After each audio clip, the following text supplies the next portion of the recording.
And now, live from the Snackboy Studios in Laurel, Maryland, USA, it's snack time. That's right.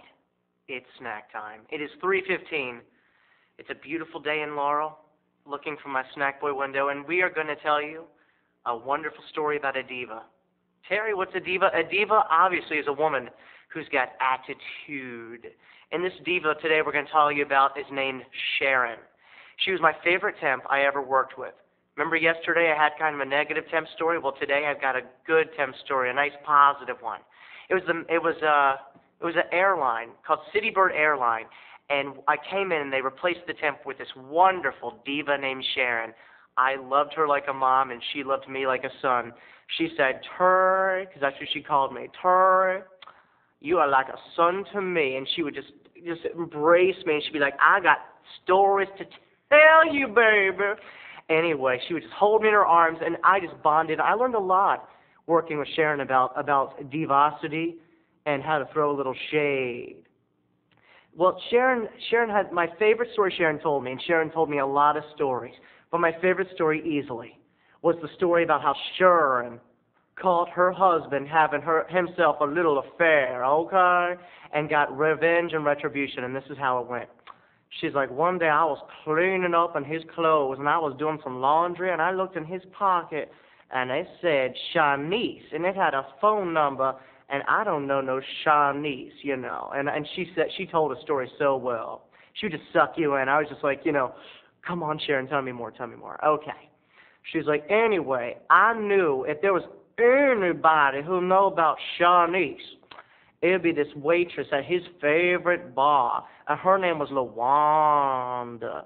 And I said, I gotta get me to LaWanda and find out some information about this Shanice.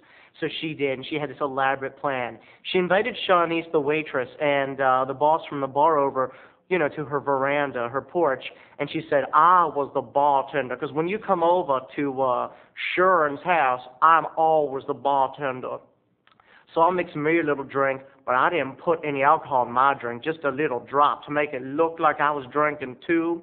And when I made LaWanda drink, I would put like doubles in her thing. And she said, Sharon, I'm getting drunk. You're gonna have to stop feeding me all this alcohol. I'm gonna lose my brain. And I said, I'm the bartender, LaWanda. You just sit there and drink, and I'm matching you drink for drink. But of course, I wasn't, because I wasn't really drinking nothing. Anyway, about half an hour later, I got that girl so drunk that bird sang.